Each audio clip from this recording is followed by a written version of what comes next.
Assalamualaikum warahmatullahi wabarakatuh. Zaman kebangkitan nasional adalah masa di mana kebangkitan semangat dan persatuan, kesatuan, dan nasionalisme untuk menuju dan memperjuangkan kemerdekaan Indonesia. Semangat nasionalisme ini lahir atas respon terhadap kolonialisme dan imperialisme Belanda yang berlangsung selama 3,5 abad. Pada masa inilah mulai munculnya kelompok masyarakat Indonesia yang menginginkan adanya perubahan karena penindasan dan penjajahan yang teramat lama. Namun pada akhir abad ke-19 dan awal abad ke-20, perjuangan bangsa Indonesia memasuki babak baru, di mana perjuangan kemerdekaan telah bergerak ke cara yang lebih efisien dan efektif. Penerapan politik etis oleh pihak Belanda dengan mengizinkan untuk mendirikannya organisasi bagi rakyat Indonesia adalah suatu kesempatan yang sangat besar dan tidak disia-siakan oleh masyarakat Indonesia untuk bergerak bangkit dari keterpurukan dan penindasan yang dialaminya. Organisasi-organisasi yang berperan dalam masa kebangkitan nasional yaitu Jamiatul Khair, Al-Irsyad, Budi Utomo, Taman Siswa, Serikat Dagang Islam, Serikat Islam, Muhammadiyah, Nahdlatul Ulama, dan lainnya. Sebelum teman-teman melanjutkan video ini, alangkah baiknya teman-teman menekan tombol like, subscribe, dan jangan lupa menyalakan lonceng notifikasi supaya teman-teman tidak ketinggalan video-video sejarah lainnya.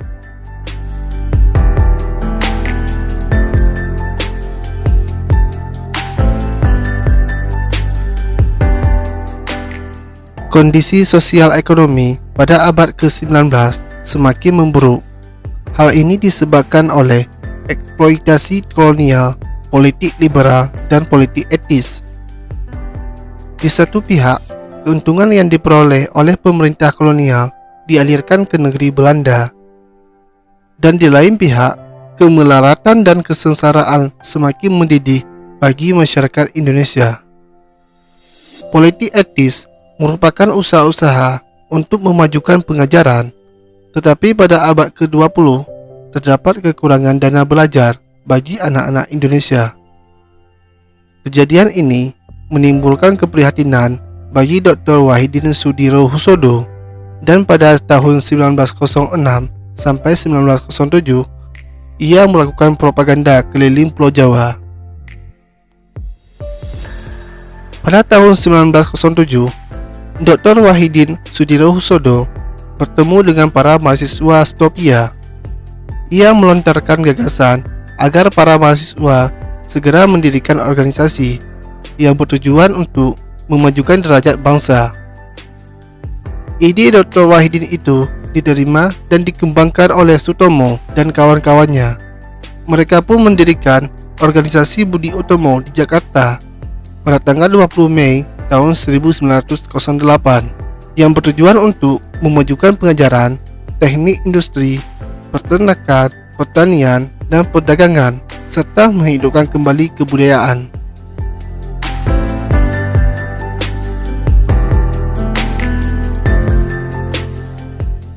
Pada tanggal 3 sampai dengan 5 Oktober tahun 1908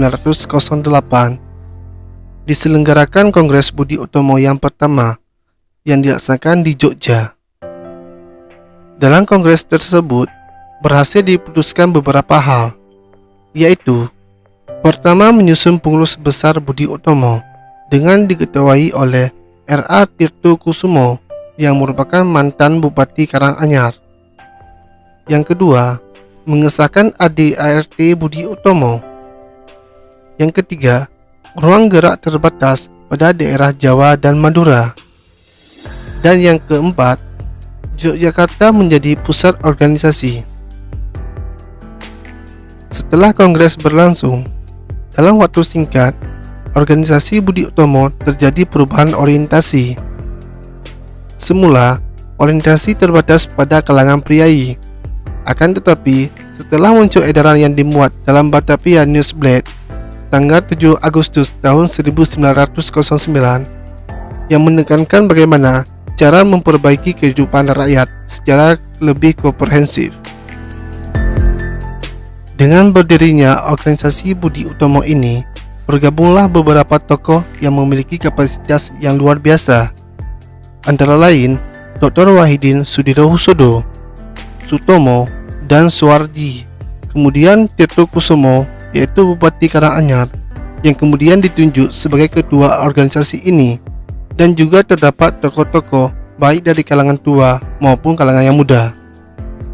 Dalam perjalanan sejarahnya, organisasi Budi Utomo ini sepertinya memang terpecah kepada dua golongan, yaitu golongan tua yang menempuh perjuangannya dengan cara lama, yaitu sosiokultural, seperti R.A. Tirto Kusumo yang ditunjuk sebagai ketua Budi Utomo. Setelah pengangkatannya, banyak anggota baru yang berasal dari kalangan priai dan pejabat kolonial. Dan yang kedua, golongan muda. Mereka ini menempuh perjuangannya melalui jalan politik dalam menghadapi pemerintah kolonial Belanda. Kelompok ini didukung oleh para mahasiswa. Perjuangan yang diambil oleh golongan muda ini sangat tepat karena berhasil mengimbangi politik pemerintahan kolonial Belanda.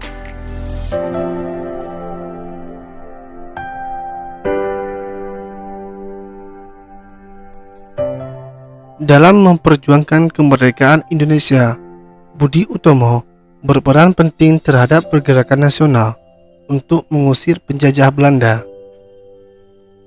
Budi Utomo yang khususnya bergerak di bidang pendidikan, pada akhir tahun 1907, Dr. Wahidin mengadakan ceramah keliling di depan para pelajar Stopia tentang cita-citanya untuk mendirikan Badan Bantuan Pendidikan alias Study Fund.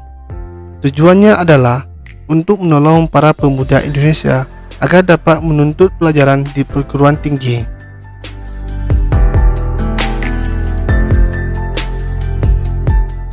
Setelah ceramah kelilingnya, Dr. Wahidin Sudirohusodo mulai melancarkan propaganda besar-besaran tentang pemberian beasiswa bagi anak-anak pribumi yang pandai.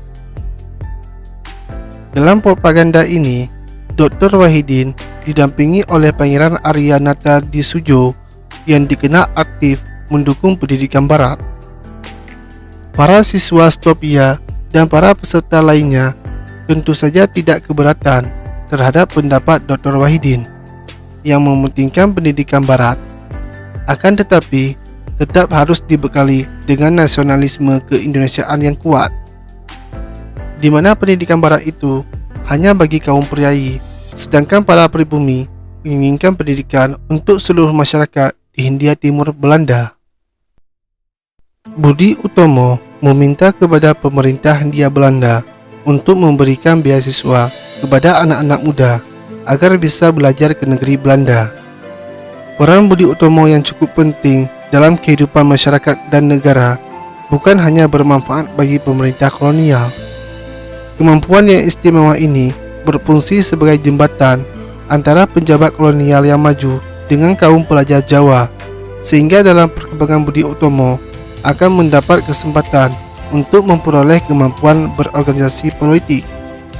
Budi Utomo juga mengajukan suatu tuntutan untuk adanya persamaan kedudukan dalam hukum.